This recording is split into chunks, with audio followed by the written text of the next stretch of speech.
Hello everyone, in this tutorial, we'll walk you through the process of installing the Assembly Clean filter and explain its key benefits. Let's get started.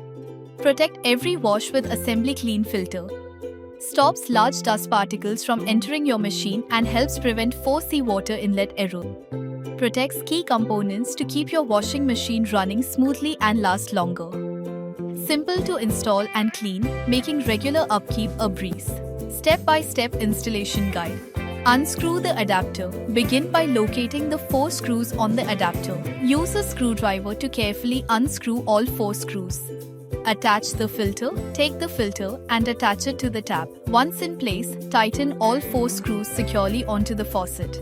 Check for leakage. To ensure there are no leaks, close the inlet hose adapter using your finger or thumb. Open the tap and check for any water leakage. Finally, connect the inlet hose pipe to the adapter.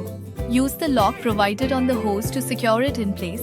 You should hear a click sound, indicating it's properly locked. And there you have it. You've successfully installed the Assembly Clean filter. Hope this video was helpful. Thank you for watching.